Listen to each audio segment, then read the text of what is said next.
What's going on? Your boy old Scruggs here, OS Sports. Let's talk about it. I don't want to get into a bunch of statistics. You go on the internet for that, ESPN, other podcasts or whatever. Let's just have a real talk. A few topics I want to discuss. I want to talk about Antonio Brown, everything that's been going on with him. I also want to get into another debate that's a little more personal to me, but also, widespread debate. Carson Wentz versus Dak Prescott. Who's better? Who would you rather have? Ben Roethlisberger, Eli Manning. Are their careers over? Video ain't gonna be too long, so let's get right into it. Antonio Brown. So I'm sure by now everybody knows he was with the Steelers. Things weren't going well there. Eventually the Steelers traded him in the offseason. Excuse my voice, I'm a little hoarse. Trade him in the offseason to the Raiders. And the Raiders will sort of be starting this whole rebuilding process. John Gruden there, Mike Mayock was the GM. Things didn't go well. Antonio Brown, first it was his feet because he was in the chamber that helps your body heal. I forget what it's called, the cryogenic chamber or whatever.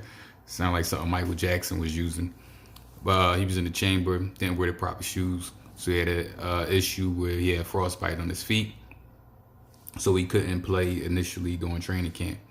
And also, before we really get into it, I want to also apologize. I know my videos have been buffering, so my lips and my audio haven't been syncing up well. I believe there's something going on with my phone. This is a phone I use kind of like a business phone, but it's been damaged. So I'm going to upgrade that phone. I think that may be the issue. So I apologize for that. I know it's been doing that on some of my videos. But anyway, let's get back into it. Antonio Brown. So he got traded to the Raiders. He had the issue with his feet because he got frostbite because he didn't wear the proper shoes in the chamber that freezes your body basically to help you heal. So that was the first thing he was complaining about. Then the next thing that came around was he didn't like the new regulation, the new regulated helmets that the NFL had. And he still wanted to wear his old helmet, so he made a big fuss about that, and he wasn't going to play. The Raiders, Mike Mayock started fining him. He didn't like that. He eventually called Mike Mayock, allegedly, I don't even know if it's alleged, I guess just kind of confirmed, called him a cracker, a racial slur. Got into a lot of arguments. Then the whole video came out where he had played a piece of John Gruden's personal phone call. And everybody was saying that's crazy, might be against the law to play a phone call, record somebody without their knowledge. I think it depends on which state you're in, whether that's a law or not. Then I believe, I never got confirmation of this, but I believe John Gruden said he told Antonio it was okay to release it with his voice in it. Who knows if that's true or not. Maybe, even if John Gruden did say that, maybe he was just doing that to save face, to make it look like, oh no, Antonio ain't play me. I told him he could do that. Who knows? Eventually, it didn't work out. They cut him, and he went to the Patriots. Now, my issue with all of that is, let's start with the Patriots. Is this tampering? I feel like Antonio Brown never wanted to play for the Raiders, which I can't blame him, actually. The Raiders have been a disgraceful organization for a while, like really since they heyday in the 80s, really since Bo Jackson left. I know they've been to one Super Bowl since then, but overall they haven't really been a good team, let's say the last 20 years. I can't blame them for not wanting to play there, even though you would think with two serious people like Mike Mayock and John Gruden, maybe he would assume that, all right, maybe this organization is going to get back on track. But I can't blame him for that. But I do think the way he went about it wasn't the right way to go about it. But maybe he felt like he had to be that crazy with it in order to get fired, to get out of there. Because other than that, he's a great player. Maybe they wouldn't have let him go, and they would just kept finding him, and hopefully he played eventually. But my thing is, I feel like Antonio Brown and the Raiders had some type of backdoor deal where they probably said, look, if you can find a way to get out of there, we gonna pick you up. Because it was like, I think it was the next day or 2 days later after he got cut by the Raiders, he was with the Pats. And what makes it more suspect is the Patriots. They're known for cheating. They're known for bending the rules, finding loopholes. Now, I can't stand the Patriots. I'm an Eagles fan, you know. A lot of people can't stand the Patriots. But at the same time, I wish the Eagles pulled a lot of the tactics that the Patriots do. And I'm sure a lot of people, whatever team you cheer for, wish they did things like the Patriots because they win. Now, you hate the Patriots if you ain't them, but you also part of the reason you might hate them is like, damn, I wish my team knew how to bend the rules and, you know, had a Tom Brady and a Bill Belichick. So I get it, but I feel like it was just too suspect that it came so quick. I feel like there had to be some backdoor dealings going on. It was like, look, if you could find a way to get out of there, we're going to pick you up. Or maybe it was Antonio Brown that said, look, I really want to play for y'all. If I find a way to get out of the Raiders, can I come? Are y'all going to pick me up? Either way you want to slice. So maybe it was a combination of both. But that's the Patriots doing what the Patriots do.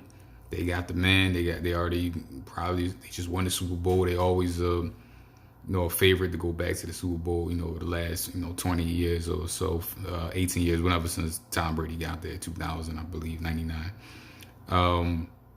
So then the story gets more serious because a woman that was a trainer that helped Antonio Brown train, it appears like they were friends at one point going off the videos that were released.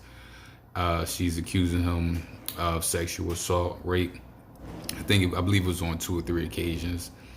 Now, sexual assault, rape is something I take very serious, and everybody should take very serious. I think, besides, I guess, child molestation or murdering somebody, I don't want to rank them which ones is worse. They all the most horrible things you can do.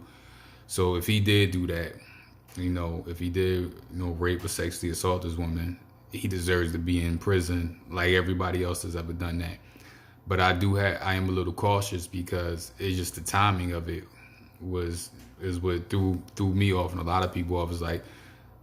It was just too coincidental that it happened while this man is going through a point where everybody's looking at him funny, and it seemed like, all right, well, this would be the best time to throw this allegation on him because this is a time where most people would believe it. I'm not saying it's not true. I'm just saying the timing of it. I'm not saying it's not true, and I'm not saying it's true. I don't know. Maybe he did do it. Maybe this woman is lying. Who knows? That's between them two, God, and the court system if it gets to that point. But the only thing that made me suspicious of it was the timing. It was like, let me do this right when everybody sees this man being acting out and acting crazy, acting out of control. So what better time to do it when people will believe it? Now, maybe also thought maybe she was like, well, he has so much money, he's famous, he can get away with this. But maybe she said, all right, well, if I'm ever going to do it and out him, this is the time to do it because people will say, all right, yeah, something is wrong with him. So maybe I'll be believed. It would be believed. And there's no winning in this situation because if he did it, that's horrible. It's a horrible act. But if she's lying, that's a horrible act too, to put the accusation on somebody. So I guess time will tell what happens with this civil lawsuit if more information comes out on it. I'm interested to see how the Patriots are going to handle it. But the way I know the Patriots, they're going to let him play until a court of law, the NFL, says he can't, because they put winning first. Like I said, they don't care if it's cheating or bending the rules. They're going to put winning first. So I can't see the Patriots taking it upon themselves to say, all right, well, we're going to cut them or we're going to suspend them until this gets cleared up. And even if they do that, I'm still going to be suspicious. Like, all right, the NFL probably said, look, we're going to do it if y'all don't do it. We'll let y'all do it to let y'all make it seem like y'all controlling the situation. So stay tuned on that. And maybe the weirdest allegation that came out, and I believe there was some audio of it, is a doctor is also suing Antonio Brown for sound funny to even repeat it, for farting during doctor visits. Yes, farting, which is the dumbest one out of all these things he's done. Like, you're a grown man. Like, why are you doing stuff that a 10-year-old does for fun? You're farting at a doctor's visit. You know what somebody goes through to become a doctor. I mean, you know the hard work you went through to become an NFL player. It's hard work to become a doctor. It's a different type of hard work than an NFL player, but still hard work.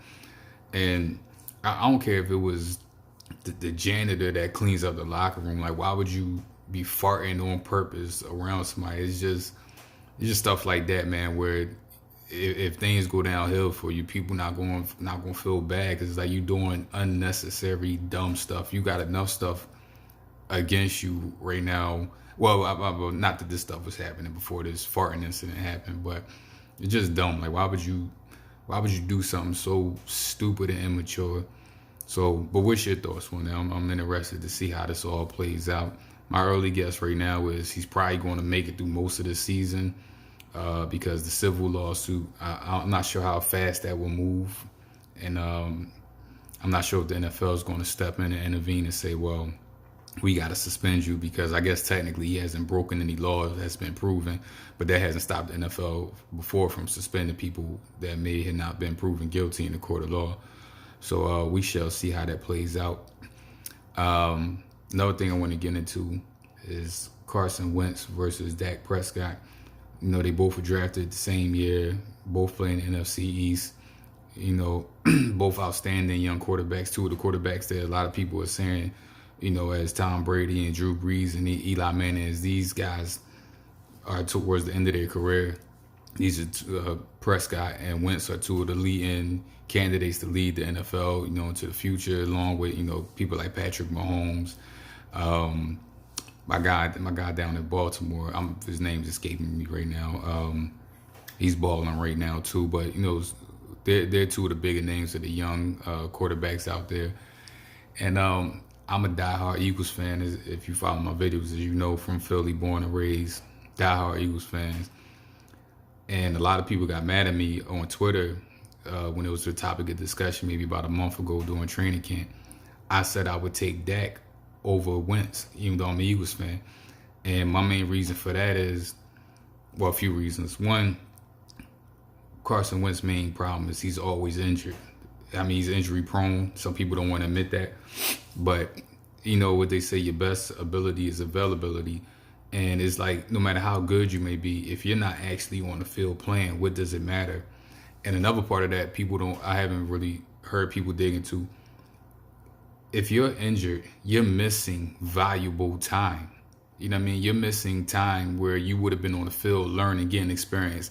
Anything you do in life, I don't care if it's a pro athlete, if you're a school teacher, if you're a janitor, the more experience you have, the better you get at it. So all this time you're missing being injured is slowing your process of maturing as a quarterback. Meanwhile, Dak Prescott hasn't missed one single game. I don't even recall. I don't think I've ever recalled Dak even being close to being injured. So he's getting more valuable experience. He's playing more games. Every snap, every game, every quarter, you're learning more and more how to play the position. And so the thing Wentz is suffering from is you have great talent. I think Wentz is probably more talented, like physically gifted, talented than Dak. But I don't know if he's a better quarterback than Dak. And I think a lot of that comes from lack of experience because you've missed so many games being injured. And even when you have played, you've played injured. You know, like you played last year with a stress fracture in your back, so you can't even play up to your full capability. And you would look at the team around him. Some people say, well, Dak has Ezekiel Elliott, one of the best running backs, and that helps him out a lot. And I agree, that definitely does help him out a lot. And but I did see what Wentz did 2017, the year he won the Super Bowl, before he got hurt, when he had, a pretty good running back core with Jay Ajayi and LeGarrette Blount, and he had an excellent season as well. He was the MVP of the league that year, in my opinion. But like I said, I think they're very close. Like if you say I'll take Wentz, you take Dak, or vice versa, I wouldn't necessarily argue too much either direction because I think they're pretty close. But I do think Dak is underrated, which pains me to say because I can't stand the Cowboys. I despise the Cowboys. But I gotta keep it real and say how I see it. And I just think at this point now, this is subject to change. Maybe Wentz stays healthy moving forward and he finally gets his footing and he finally reaches his full potential because he's playing all the time. But right now, at this point, if you ask me who's the better quarterback, I would say Dak. I just think, Dak, people call him a game manager, which became like a bad term, but I think he's great at being a game manager. Even if that is what he is, what's wrong with being a game manager? As long as you're winning and you're managing the game, managing your team to win, that's all that really matters. So that's one thing. Of course, I'm rooting for Wentz to win this in the end. We'll see what happens moving forward. And the last thing I want to touch on, Ben Roethlisberger injured his elbow. I'm hearing maybe he might be getting Tommy John surgery, which is real common with baseball pitchers. But, he's been in the league since 2004. He's had a lot of, nagging injuries. And I'm just wondering, he's hinted at retirement before the previous couple seasons. And I'm wondering, after this elbow surgery, the rehabbing, is he going to come back? Is he going to make that decision that he still wants to play? I'm kind of leaning more towards I don't think he is. I think the only thing that may bring him back is he doesn't want to end his career on an injury. But it also depends on how well he's able to recover from his injury. And, if he was already contemplating retirement, do you want to go through all this rehab and then get back to going through another training camp, getting back in football shape, and going out there and doing another season? I'm leaning towards, I think Ben is probably going to retire. Eli Manning was recently, finally, I guess officially benched for the young rookie quarterback that the Giants have. And I can't see Eli saying he wants to stay in New York and be a backup. I don't see the Giants going back to him unless their new quarterback gets injured. So I think we may see Eli go to another team next year and be a veteran quarterback that maybe starts for a year or two and grooming a new young quarterback underneath him before he retires. That's more how I see Eli's career going the next year or two versus Ben, because Eli, for the most part, is healthy. I mean, he doesn't have the arm strength that he used to have. That just comes with age. But I feel like he probably thinks he still can play, put in the right situation, and he can still be a game manager. And still, we know he's clutch, if nothing else. I think he's slightly above average quarterback for his career in the regular season, but he's extremely clutch in the moments when he's been in the playoffs. And, at least for those 2 years where they went to the Super Bowl. So we'll see. Hit that like button, hit that share button, tell a friend to tell a friend. It's your boy, Old Scruggs. Peace.